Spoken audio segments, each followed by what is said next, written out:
Hi everyone, कैसे हैं आप लोग। उम्मीद करता हूं खैरियत से होंगे। दोस्तों आज के इस वीडियो में हम बात करने वाले हैं बिहार ज़मीन सर्वे के बारे में। जी हां दोस्तों, जैसा कि आप सबों को पता है कि बिहार में जो है ज़मीन सर्वे चालू हो चुका है। बिहार में ज़मीन सर्वे जो है स्टार्टिंग हो चुका है और बिहार के बहुत सारे ज़िलों में जो है ज़मीन सर्वे चालू हो चुके हैं। अगर आपके ज़िले में अभी भी अगर सर्वे चालू नहीं हुए हैं तो आपको जो है किन किन बातों का ध्यान देना चाहिए और कौन कौन सी सावधानी आपको बरतनी चाहिए और कौन कौन से डॉक्यूमेंट्स, कौन कौन से पेपर जो है आपको अभी से तैयार करके रखने हैं, ताकि आपको जो बाद में किसी भी प्रकार की समस्या ना हो।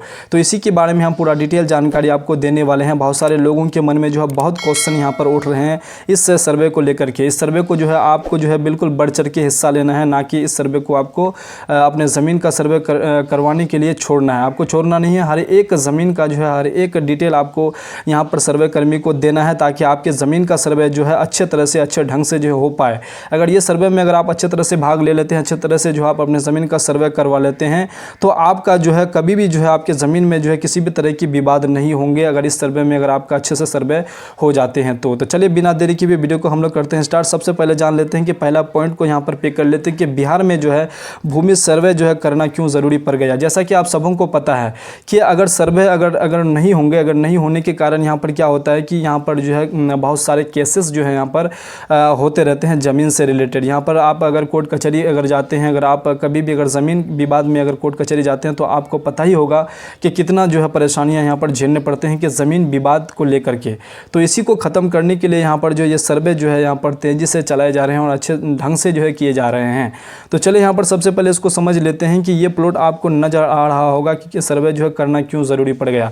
इस प्लॉट में जो है पहले एक ही आदमी के नाम से जो है सर्वे किया गया था, एक ही व्यक्ति के नाम से जो ये प्लॉट दर्शाया हुआ था। अब इस प्लॉट में क्या हुआ, उस व्यक्ति ने क्या किया है कि बहुत सारे लोगों को यहाँ पर बेच दिया और उन लोगों ने अपना ज़मीन का जो है पेपर अपना जो है केवला तैयार कर दिया, अपना डीड जो है तैयार कर लिए हैं। अब इसी डीड के माध्यम से इन लोगों का जो है प्लॉट जो है अलग अलग किया जाएगा। इन लोगों का अलग अलग अपने जो है ज़मीन के हिसाब से, अपने प्लॉट के हिसाब से जितना खरीदे हैं उतने के हिसाब से उसका प्लॉट जो है अलग कर दिया जाएगा। अब ये स्थिति जो है अलग किया हुआ है अभी भी, और नक्शा पे अभी जो है दर्ज नहीं है। तो यही चीज़ को जो है यहाँ पर नक्शा में आपको दर्ज मिलेगा कि आप कितना खरीदे हैं उस प्लॉट से, उसी प्लॉट जितना खरीदे हैं उसका आपका जो है नक्शा में जो है उस हिसाब से आपका प्लॉट जो है दर्शाया जाएगा नक्शा में। और ये अभी जो है ये नक्शा जो तैयार किए जाएंगे, सबसे पहले इसका जो है हवाई सर्वेक्षण कर लिया गया है। हवाई से जो है आपका सैटेलाइट के माध्यम से जो है यहाँ पर नक्शा तैयार कर लिया गया है। उसी नक्शा के माध्यम से जो है एक नया नक्शा तैयार किया जाएगा। तो ये चीज़ आपको समझ में आ गया होगा कि ये चीज़ जो है यहाँ पर नक्शा कैसे तैयार किए जाएंगे और सर्वे जो है करना क्यों ज़रूरी पड़ गया। अगर इस सर्वे में अगर आप भाग ले लेते हैं तो अभी अगर जितनी भी परेशानियों से आप गुजर रहे हैं ज़मीन से रिलेटेड, अगर इस सर्वे में अगर आप अच्छी तरह से भाग लेते हैं, अपने ज़मीन का पेपर अच्छे ढंग से अगर आप सबमिट कर देते हैं, तो आपके ज़मीन का सर्वे जो है अच्छे ढंग से हो पाएगा। सरकार को भी यहाँ पर बेनिफिट बहुत सारा होने वाला है और आपको भी जो बहुत यहाँ पर बेनिफिट होने वाले हैं। बहुत सारे लोगों की ज़मीन जो है हड़पा हुआ है और बहुत सारे लोग जो है बिना कागज़ पत्र के अपने दूसरे की ज़मीन पर बैठे हुए हैं, तो उन लोगों का भी ज़मीन जो है यहाँ पर सफाया होने वाले हैं। तो ये चीज़ आप जो है समझ गए होंगे। उसके बाद अगला पॉइंट जान लेते हैं कि बिहार में जो है कितने बार जो है सर्वे हो चुके हैं। देखिए अभी जो है यहाँ पर सर्वे जो है यहाँ पर लगभग जो है 4 बार हो चुके हैं और ये जो आपका होने वाला है ये 5वां बार होने वाले हैं। तो पहला सर्वे जो हुआ था वो थाक वस्त्र सर्वे हुआ था, उसके बाद कैडेस्ट्रॉल दूसरा हुआ था, उसके बाद रेवेन्यू जो हुआ था तीसरा हुआ था, उसके बाद रिविजनल जो हुआ था वो चौथा सर्वे हुआ था। ये अभी जो है आपका प्रेजेंट में अभी है, तो ये रिविजनल ही सर्वे के माध्यम से हम लोग की ज़मीन पेमाइश हो रहे हैं और उसी के माध्यम से भी चल रहा है। तो अगला जो ये 5वां जो सर्वे आपका हो रहे हैं, ये आपका बिहार विशेष सर्वेक्षण का जो है यहाँ पर नाम दिया गया है और ये 5वां सर्वे होने वाले हैं। तो अब ये चीज़ आपको पता चल गया होगा कि सर्वे जो है कितने तरह के हो चुके हैं और ये जो है कितने नंबर के सर्वे हैं।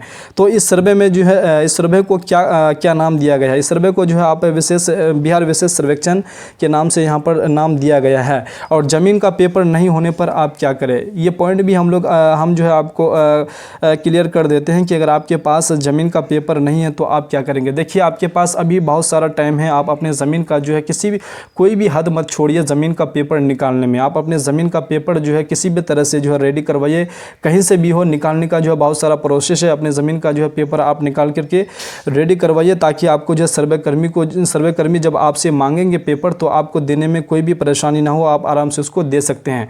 अगर आप सोच रहे हैं कि हम जो है बिना पेपर दिए मेरे नाम से ज़मीन का सर्वे हो जाएगा, तो ये आप इतने बड़ी भूल में मत बैठ रहिए, ताकि आप जो है वो ज़मीन फिर बाद में खो सकते हैं। इसलिए आप जो है अगर इसमें अगर आपको किसी भी प्रकार की अगर आपके पास डॉक्यूमेंट्स है तो आप अपने डॉक्यूमेंट्स तैयार कीजिए। करने के बाद तभी आप सर्वे कर्मी को देंगे, तभी आपके नाम से वो ज़मीन का सर्वे हो पाएंगे। उसके बाद अगला पॉइंट देख लेते हैं कि प्रत्येक अंचल में जो है बंदोबस्त कार्यालय खोले जाएंगे। बहुत सारे लोगों का यहाँ पर क्वेश्चन था कि ज़मीन का जब सर्वे होंगे तो यहाँ पर जो आपका शिविर अपने गाँव में, तो आप अपने गाँव में आपका तो लगेंगे ही, पहले आपको जो सूचित किया जाएगा, सूचना दिए जाएंगे कि आपका जो है सर्वे जो है किस तरह से हो पाएंगे और कहाँ आपको जो है जमा करना पड़ेगा। तो ये सारा चीज़ आपका गांव में जो है यहाँ पर शिविर लगेंगे। शिविर में आपको सारा चीज़ जो है, सबसे पहले आम सभा होंगे, आम सभा में उसके बाद शिविर होंगे, शिविर लगेंगे। उसके बाद अगर शिविर में भी आपका काम नहीं हो रहा है तो प्रत्येक अंचल में, जो अंचल आपका जहाँ भी है उस अंचल में जो है आपका एक बंदोबस्त कार्यालय खोले जाएंगे। उसमें वहाँ पर जो है आप अपने ज़मीन का जो है पेपर सबमिट कर सकते हैं। वहाँ पर किसी भी प्रकार की आप क्वेश्चन सवाल पूछ सकते हैं, कोई भी अगर चीज़, अगर आपको ज़मीन से रिलेटेड अगर डाउट होता है तो ये चीज़ आपका क्लियर हो गया होगा कि अगर आपका ज़मीन, अगर मान के चले आपको ज़मीन, आप सोच रहे होंगे कि मेरा ज़मीन का पेपर हम कहाँ जमा करेंगे और किस प्रकार से होगा। आपके गांव में तो आम सभा सबसे पहले होंगे, आपको ज़मीन के बारे में पूरा डिटेल जानकारी दी जाएगी कि आपको कौन सा डॉक्यूमेंट्स लगेगा, आपको क्या क्या करना पड़ेगा, सारा जानकारी देंगे। देने के बाद आपका जो है आपका डेट फिक्स कर दिया जाएगा एक, कि कौन से डेट में जो है आपके गाँव में और कहाँ पर जो है शिविर लगेंगे, वहाँ पर आपको ज़मीन का दस्तावेज वहाँ पर आपको जमा कराना पड़ेगा। उसके बाद अगला पॉइंट जान लेते हैं कि आपके पास कौन से दस्तावेज होने चाहिए। देखिए सबसे पहले आपके पास जो है एक मूल दस्तावेज जो आपका होता है वो खतियान होता है। सबसे पहले आपके पास खतियान तो होना बेहद ज़रूरी है। अगर खतियान आपके पास नहीं तो खतियान आप अवेलेबल अभी करवा सकते हैं। मेरे चैनल पर जो है वो वीडियो अपलोड किया हुआ है, आप जाकर के उसको चेकआउट कर सकते हैं कि आप अपने ज़मीन का खतियान जो है कहाँ से उठाएंगे, कैसे उठाएंगे जल्दी में। तो यहाँ पर जो है आप मेरे चैनल पर जाकर के आप चेकआउट कर सकते हैं। उसके बाद यहाँ पर खतियान तो आपके पास होना ही होगा, ये चीज़ आपको रेडी करके रखना ही होगा। उसके बाद आपके पास मालगुजारी या फिर रसीद, जो आप सरकार को टैक्स देते हैं, जो रसीद आपके पास है वो चीज़ आपको होना बेहद ज़रूरी है। उसके बाद आपके पास डीड है या क्या वाला है, ये चीज़ आपके पास होना बेहद ज़रूरी है। उसके बाद अगर आपके पास दान पत्र है, अगर आप दान पत्र के माध्यम से अपने ज़मीन को जो है रजिस्ट्री करवाए हैं तो आपके पास दान पेपर का पत्र होना चाहिए, दान पत्र का आपके पास जो है डॉक्यूमेंट्स होने चाहिए। उसके बाद अगर आप वसीयत किया हुआ है तो वसीयत का आपके पास पेपर होनी चाहिए। उसके बाद जो है कोर्ट का, अगर आपके पास जजमेंट कॉपी है तो वो भी आपको यहाँ पर रेडी रखना है। अगर आपका कोई भी ज़मीन का, अगर आपका केस चल रहा था और वो उसका जो है आपके पास जजमेंट हो चुका है तो उस जजमेंट के माध्यम से जो है आप अपना ज़मीन का सर्वे करवा सकते हैं। अगर आपका अभी भी अगर ज़मीन का अगर जजमेंट नहीं मिला है तो आप सबसे पहले उसका जजमेंट लीजिए।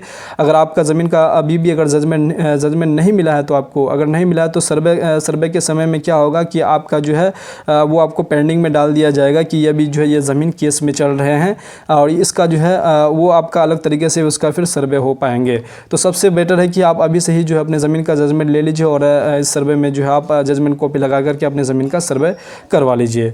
उसके बाद अगला पॉइंट क्या है कि भू सर्वेक्षण के तहत तैयार होने वाले महत्वपूर्ण 3 कागजात। देखिए यहाँ पर जो इस सर्वे में जो है तैयार, जब सर्वे होंगे तो ये सारा चीज़ तो आपके पास डॉक्यूमेंट्स तो होना ही पड़ेगा। तो होने के बाद जो है ये चीज़ आपको दिखाने के बाद तो सबसे पहले जो है यहाँ पर इस सर्वे में जो 3 डॉक्यूमेंट्स तैयार किए जाएंगे। पहला जो है आपका भू मानचित्र, उसके बाद खतियान, उसके बाद आपका जो है लगान तालिका। यहाँ पर 3 गो चीज़ यहाँ पर आपका जो है तैयार होने वाला है। ये बहुत ही महत्वपूर्ण जो है यही चीज़ आपका जो है तैयार होने वाला है। तो सबसे पहले आपका जो भू मानचित्र जो तैयार किए जाएंगे, सबसे पहले तो आपका हवाई सर्वेक्षण के माध्यम से, सैटेलाइट के माध्यम से एक सर्वे नक्शा जो है तैयार किया गया है। उसी नक्शा के माध्यम से जो है आपका सर्वे कर्मी जो है अमीर लोग जो है आपकी ज़मीन पर पहुँचेंगे और उस नक्शा को मिलाएंगे और जो वो ज़मीन पे देख रहे हैं उस स्थिति को मिलाएंगे। दोनों को मिला करके जो है यहाँ पर नक्शा को तैयार किए जाएंगे।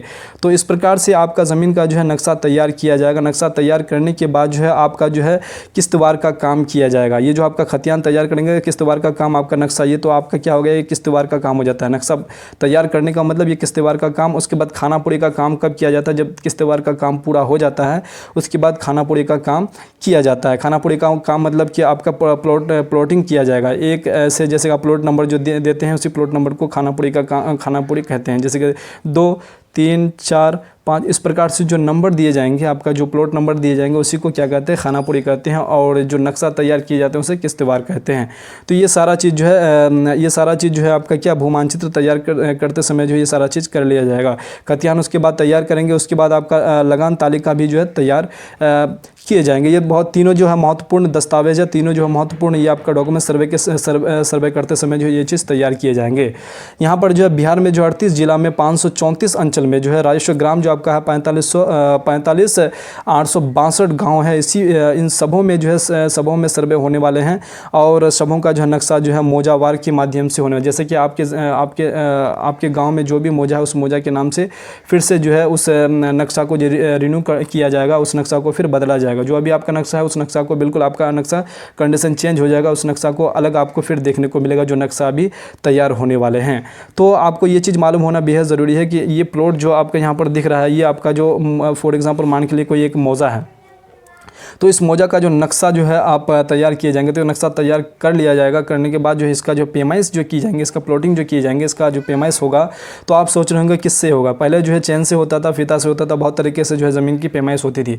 अब यहाँ पर जो है ETS मशीन के द्वारा जो है ज़मीन की पेमाइश किए जाएंगे ताकि आपकी ज़मीन का जो है आपके प्लॉट का जो है एक भी कतरा जो है किसी दूसरे के पास जो है यहाँ पर ना चला जाए। इसी के कारण से बहुत सारा यहाँ पर विवाद होता है। तो इसको तैयार करने के लिए सबसे पहले यहाँ पर क्या किया जाता है, एक मुस्तकिल कायम किए जाते हैं। कहीं पर जो है दो सीमाना होता है, जैसे कि कोई कहीं पर जो है 2 मौजा का जो है यहाँ पर लाइन मिलता है, कहीं 3 मौजा का यहाँ पर लाइन मिलता है। फॉर एग्जांपल यहाँ पर 3 मौजा का यहाँ पर इस तरह से, इधर से एक मौजा है, इस तरह से एक मौजा है, तो यहाँ पर 3 मौजा का जो है यहाँ पर एक पॉइंट फिक्स किया जाता है। ये पॉइंट किससे फिक्स किया जाएगा, ये आपका DGPS के माध्यम से आपका इसका फिक्स किया जाएगा। 3 सीमाने का जो है निर्माण जो किया जाएगा ये DGPS के माध्यम से किया जाएगा। करने के बाद तब जहाँ भी 3 सीमाना पड़ेगा, 2 सीमाना पड़ेगा, तो वहाँ पर जो है इसी के माध्यम से इस सीमाना को जो है पॉइंट आउट किया जाएगा और इसी से जो है यहाँ पर इसकी पेमाइश होगी। तो उसके बाद जो है ETS मशीन का काम क्या होगा कि एक ही साथ जो है आप यहाँ पर 50 से 100 प्लॉट का जो है यहाँ पर पेमाइश करेंगे ताकि जो है इस पेमाइश को जल्दी हो पाए।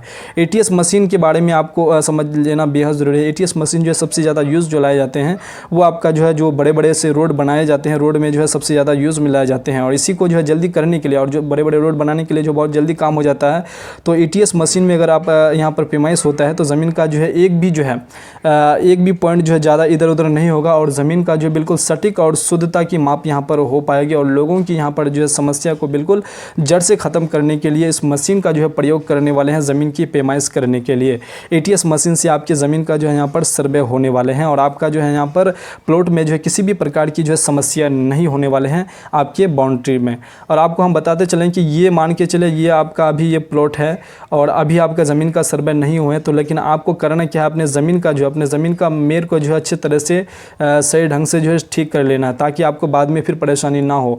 अगर आपका जहाँ जितना भी ज़मीन हो रहा है, मान के चले आपका ये 10 डिसमिल का ये प्लॉट है और आप जो है अभी 8 डिसमिल में बैठे हुए हैं, तो अगर आप इसको सही नहीं करते हैं तो फिर आपको दिक्कत हो सकता है बाद में, अगर जब सर्वे होंगे और उस वक्त जब प्लॉटिंग किए जाएंगे तो उस पर भी आपको दिक्कत हो सकता है। तो सबसे पहले अभी अच्छा है कि आप अपने क्षेत्र के जो आपका प्राइवेट अमीन होते हैं उनसे आप जो है अपने ज़मीन का पेमाइश करवा करके जो है उनका मेड़ जो है आप अच्छी तरह से अच्छे ढंग से जो है अच्छे जगह पे जो अपने सटीक जगह पर अपने मेड़ को जो है सही कर लें ताकि आपका जो नक्शा बनेगा बिल्कुल एक्यूरेट और सही से जो है आपके ETS मशीन के द्वारा जो है आपकी प्लॉट की पेमाइश करके जो है आपका नक्शा में जो है तैयार कर दिया जाएगा और आपका जो है जितना पेपर में ज़मीन है उतना आपको प्लॉट में भी मिल पाएगा। तो ये चीज़ आपको कर लेना बेहद ज़रूरी है। अगर आप ये चीज़ नहीं करते हैं तो फिर आपको बाद में दिक्कत हो सकता है। आई होप आपको जो है ये चीज़ जानकारी जो है आपको अच्छी लगी होगी और हमने जो यहाँ पर छोटे से छोटे यहाँ पर क्वेश्चन को यहाँ पर जो है पिक करने की पूरा प्रयास किए हैं। अगर किसी भी प्रकार की अगर